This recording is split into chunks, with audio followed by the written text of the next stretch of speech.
Erev Tov, Rosh Chodesh Sameach demain soir, c'est Rosh Chodesh Tevet. Nous sommes aujourd'hui le jeudi soir du mois de décembre et le Kaftet du mois de Kislev. Une grande racha v'atzlacha à vous tous. Demain soir, Rosh Chodesh pour 2 jours. Shabbat et Yom Rishon, ce sera Rosh Chodesh. Nous avons 2 shiurim qui ont été achetés justement pour Rosh Chodesh par Brigitte Sidbon pour son papa. L'élévation de l'âme de son papa, Chai Victor Ben Simcha Alav Shalom. רוח השם תנחנו בגן עדן עליון וכל אשר חורבים עמו בכלל הרחמים והסליחות. וכן יהי רצון ונאמר אמן, תהיה נשמתו צרור החיים וכן ג'ורג'ו בן שמחה עליז וכל מתי ישראל, כל חולי ישראל, une grande הצלחה pour vous tous, et que les lumières du 5e soir de Hanouka יאיר עינינו כנגד כל עין הרע, et qu'on soit capable de toujours rester objectif, comme je le dis très souvent, combien il est important de suivre plus souvent son intellect que son cœur. Vous savez, très souvent on dit aux gens, suis ton cœur. La Torah nous dit, ne suis pas ton cœur. Velo tatoru. Hare levavechem ve'achare einechem. Faites très attention aux conseils des gens. Les conseilleurs ne sont pas les payeurs, vous le savez tous. D'où l'importance avec le shiur que nous allons commencer sur un des mahamars de la paracha de la semaine. Un superbe, magnifique moussar à retenir à vie, qui peut nous coûter beaucoup plus cher que tout ce que l'on pourrait imaginer si on ne faisait pas plus attention à ce genre de détails qui paraît chez nous tellement banal et tellement facile à faire, mais qui pourtant au niveau des dégâts ressemblerait de façon imagée à quelqu'un qui appuie sur un tout petit bouton rouge, mais qui va provoquer une bombe atomique avec des millions de morts. Ainsi, des fois dans notre conduite, nous ne nous rendons pas compte qu'à force de suivre notre cœur, on fait beaucoup plus de dégâts autour de nous que si on avait pensé avec notre cerveau. D'où l'importance, comme je l'ai souvent expliqué dans les shiurim, qu'un homme et une femme dans ce monde, surtout difficile pour une femme parce que la femme est rikshit, elle est sentimentale, d'abord réagir avec l'intellect, bien réfléchir, la tête froide, pas à chaud, pas sur les nerfs, et ensuite seulement investir le cœur dans ce que nous allons décider, une fois qu'on a bien compris quelles étaient les différences entre le plus et le moins de chaque problème de nos vies. Tout le monde le sait, mais qui le vit? Zot Hachelak de là. Quoi qu'il advienne, on commence ce shiur merveilleux avec un enseignement béhémet au niveau du moussar qui vaut vraiment le détour. Tout le monde sait ce qu'on va apprendre maintenant. Ce n'est pas un chidouche, mais c'est pourtant ce qui réparera le monde. Écoutez bien. Rabbi Yitzhak de Berditchev nous enseigne à propos de la paracha de la semaine. Vayar Yosef et Echa, vayakirem, vayitnaker alehem. Yosef est assis sur son trône. Les frères, rentrés par 10 portes différentes, Rashi dit pourquoi? À cause de l'Aïnara. Car ils sont nombreux, tous fils du même père, et tous très beaux. Alors ils ont peur de l'Aïnara. Ils se séparent pour pas qu'on mette sur eux l'Aïnara. Comme ça enseigne le Chachamim, Vechen Rashi. Je crois que c'est Rashi qui enseigne, ça fait longtemps que je n'ai pas ouvert, Avalom Eshalem. Deuxième enseignement, parce qu'ils sont partis chercher leur frère, comme il était particulièrement beau, dans les maisons de mauvaise fréquentation. Donc chacun a pris un chemin, pensant que par le chemin où il allait passer, peut-être qu'il aurait trouvé son frère. Et voilà que Yosef, après toutes ces années passées, donc à l'âge de 30 ans, assis sur le trône du roi, voit ses frères pour la première fois depuis tant d'années. On parle de Yosef Hatzadik, on parle d'un homme normal, très important de le signaler, il y a beaucoup de pathologies. Lui est normal, il a un cœur de chair et non pas un cœur de pierre, et il va endurcir, entre guillemets, son cœur pour faire croire qu'il ne les connaît pas. La question que va poser Rabbi Yitzhak de Berditchev, c'est que normalement, de façon très naturelle, quand on est sur le trône, qu'on a des frères qui viennent pour demander leur subsistance, pour demander du blé, parce qu'en Israël, à cette époque, la famine est à son comble. Les gens meurent de faim.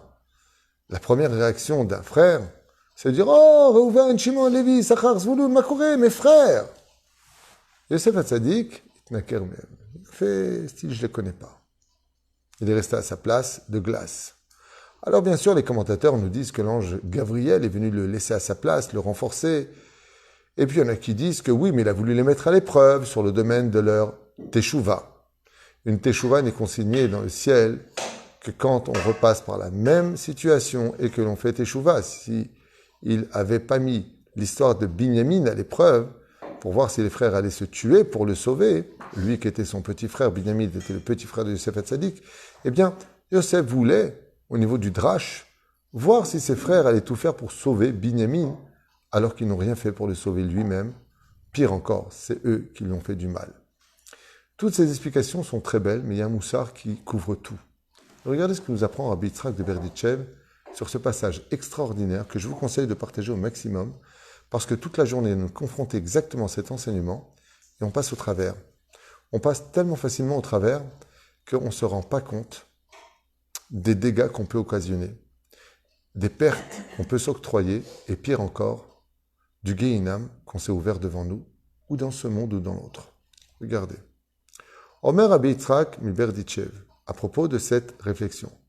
Shera Yosef Hatzadik et Echav la Rishona, quand il les a vus, Asa et Tatzmo Kilu eno makir otam. Il a fait comme s'il ne les connaissait pas. Ve'af itnaker alehem. Et en plus de ça, il a commencé à leur parler du roman. Echikar Raoui, chez Itnaeg. Qu'est-ce qui s'est passé pour que Yosef réagisse ainsi, dit le Rabbi Yitzhak de Berditchev, Zecher Tzadik Vekadosh Ibracha, avec Yosef qui a si facilement agi ainsi, comme si qu'il ne les connaissait pas, il leur a parlé durement. Chez Karachar Asam Elatzeach, alors maintenant il commence son enseignement, il dit comme ça, écoutez bien. Il dit, vous savez, quand un homme arrive à mettre l'autre KO, vous le voyez dans les combats de boxe, MMA et autres, une chose que j'ai jamais compris, que je ne comprendrai jamais. Moi, je sais que si quelqu'un me fait du mal et que je le fais tomber par terre, jamais je vais lever les mains en disant, ouais, pendant que lui, il est complètement KO, il ne retrouve pas son esprit, comment est-ce qu'on peut sauter de joie et laisser l'autre KO? Vous allez me dire, oui, mais c'est la politique du sport. Vous avez peut-être raison, mais il faut vraiment être quelqu'un sans cœur pour voir ça.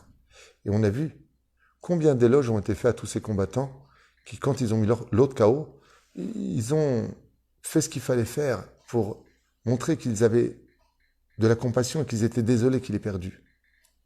Il y a même un Japonais ou un Thaïlandais qui frappait un ennemi et il a fait quelque chose d'incroyable. L'autre ne cessait de prendre des coups. L'arbitre complètement à la masse. Qu'est-ce que fait le combattant qui est si fort que cela et qui fait de lui un punching ball? Il tape 3 fois au sol et il dit « j'ai perdu ». Il a arrêté le combat parce que l'autre ne voulait pas arrêter. Mais il était en sang. Il a fait un buzz incroyable sur tous les réseaux sociaux. Le surnom qu'on lui a donné, c'est le héros. C'est un héros. D'être capable d'avoir de la compassion pour celui qui a perdu, il faut être un héros. Et c'est exactement de cela dont on parle. Qu'est-ce qu'avaient dit les frères à Yosef? Quoi, le rêveur? Tu veux dire quoi? Que nous, on va venir, nous, tes grands frères, se prosterner devant toi? Que nous, on va être dépendants de toi, le petit? Toi, Yosef? Nous, on va être dépendants de toi. Pourquoi? T'es plus sadique que nous? T'es plus riche que nous? T'as un meilleur héritage que nous? T'es clown, t'es rien, Yosef. Comment tu peux oser croire que toi, le Yosef Hatzadik, nous, on va se prosterner? Tu vas loin dans tes fantasmes. Et voilà que les frères arrivent, dit Rabbi Yitzhak de Berditchev. Et Yosef, il est très embarrassé parce qu'il reconnaît ses frères. Et la première chose que font ses frères, c'est de se prosterner devant lui. Rabbi Yitzhak de Berditchev, il dit à ce moment-là, Yosef s'est presque mis à pleurer. Pas simplement de « Ouah, mes frères sont vivants, mes frères vont bien, mon frère sont devant moi ». Rabbi Yitzhak de Berditchev nous apprend que Yosef s'est mis à pleurer de honte de voir ses frères se prosterner devant lui et qu'il était le Ménatséar. Il a gagné. Ce qu'il avait dit s'est réalisé. Ils l'ont vendu pour rien. Les frères ont eu tort à 100%. Et si Yosef Hatzadik s'était dévoilé en disant « Mes frères !» alors il exprime ici, écoutez bien ces mots, tellement ils sont beaux. Heyot shebesha kazo uchash umashpel umvuze. Il les aurait humiliés, il les aurait mis dans une situation terrible. Velechen ilu yeda'u ahim shebesha shishtachavu li Yosef.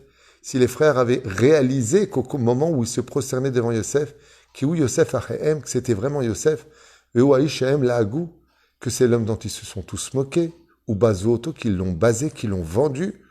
Tout ça parce que c'était pour eux un rêveur et qu'il n'y avait rien de prophétique dans ses rêves. Ene ka'et ou omed mulam kemelech mitbarech ou ketzedek. Et donc, il aurait montré combien il a eu raison, combien il est le grand gagnant de cette situation. Et Yosef Hatzadik dit non, ça je peux pas. De me montrer supérieur aux autres parce que j'ai eu raison, je peux pas. Parce que je vais construire une situation qui va tellement les mettre mal à l'aise que je risque de payer plus cher dans le rêve de les mettre mal à l'aise que d'avoir eu raison. Je ne sais pas si vous entendez les mots, combien ils sont tellement graves, combien ça nous concerne tous. Dans des discussions aussi importantes que banales.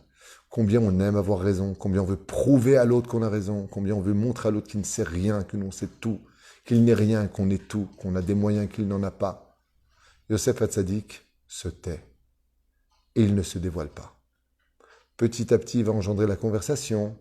Petit à petit, il va leur faire comprendre des dimensions au point de leur dire « Et pourquoi vous n'appelleriez pas votre frère Yosef, Yosef, appelez-le » Vous savez pourquoi ? Parce que je l'ai moi acheté en esclave. C'est la semaine prochaine dans la paracha de Vaïgash. Et à ce moment-là, les frères vont dire « Yosef » Ils ne vont pas le dire. Vous savez pourquoi ? Parce qu'ils n'y croient pas. Alors Yosef, psychologiquement, les prépare. Et c'est Yosef Hatzadik qui va dire « Yosef, Yosef, où es-tu ? Montre-toi devant tes frères. » Combien de préparation, combien de psychologie, combien de pédagogie mis en application pour ne pas que ses frères reçoivent un boum dans la tête. Et là, il leur dit « Mes frères, pourquoi vous regardez à droite et à gauche ?» Il dit « Vous avez appelé Yosef, on le cherche. » Il leur dit « Il est juste devant vous. » Bien après qu'ils aient fini de se prosterner, quand ils ont commencé à hausser le ton, quand ils ont commencé à lui parler Shavé Béchavé, Vaïgash Elav Yehuda, Sofitivot Shavé, Yosef a attendu que ses frères ne se sentent plus en bas de l'échelle, qu'ils se sentent au même niveau que lui. Alors il leur a dit « Je suis votre frère Yosef. Ani Yosef Achichem. Je suis Yosef. Maintenant que vous ne vous sentez plus en dessous de moi, que vous n'avez plus peur de moi, que vous êtes prêts à tuer toute l'Égypte et moi y compris avec, maintenant que vous avez trouvé la force, alors je voudrais juste vous dire que c'était moi Yosef. Ne vous sentez pas inférieur à moi. Voilà ce que ça veut dire. » Et Rabbi Yitzhak de Berditchev dit à ce moment-là, les fizé itnaguto shel Yosef haïtat davkare ouya mushabahat. Le Créateur du monde a béni Yosef pour sa conduite et a dit aux anges, combien cet homme-là est digne de louange. Regardez, il aurait pu les humilier tellement il a raison. Il aurait pu leur prouver. Alors, qui c'est qui avait raison ? Vous connaissez ces abrutis ? Ils font un truc, ils s'appelle « Nous, tu reconnais, alors dis-le. Hein, qui a raison ?» Yosef Hatzadik, il nous dit « Mamashlo.